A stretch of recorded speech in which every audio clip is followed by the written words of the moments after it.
কণ্ঠনালীতে যখন নাফরমানের রুহু আটকায় যাবে, তো আজরাইল ধৈরা টাইনা ছিঁড়া টুকরা টুকরা করে এরপরে এই রুহুটাকে ছিঁড়া ভিড়া বাইর করে।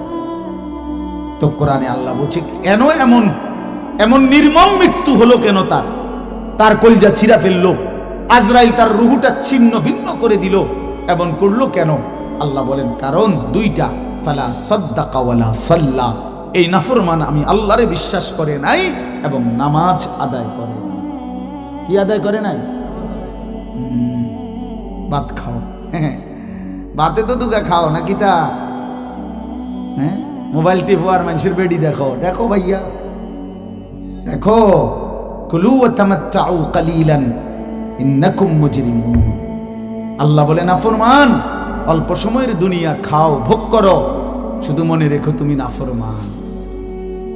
এখন ভাত খাও, পরে ফিরে হইব। কবরের প্রথম ঘন্টায় আমি বুঝাই দেব আমি মালিক কেমন। কাল্লা সাউফা তা'লামুন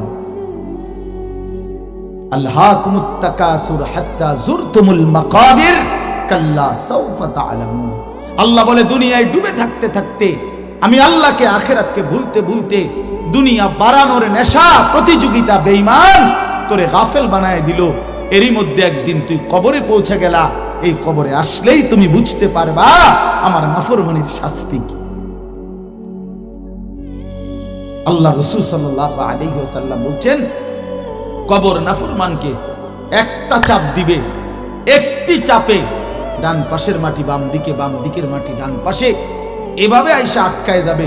হাত্তা তাখতালিফা আদলাউহু, নবীজি বলেন ডান পাশের হাড্ডি পাঁজর ভাঙ্গা বাম পাশের গুলো ডান পাশে, এইভাবে আঙ্গুল যেভাবে ঢোকে এইভাবে হাড্ডি একটার ভিতরে ঢুকে যাবে। কি মনে করছো দোস্ত, আমার বন্ধু, আমার এটা নিশ্চিত আল্লাহর কথা মিথ্যা হয় না।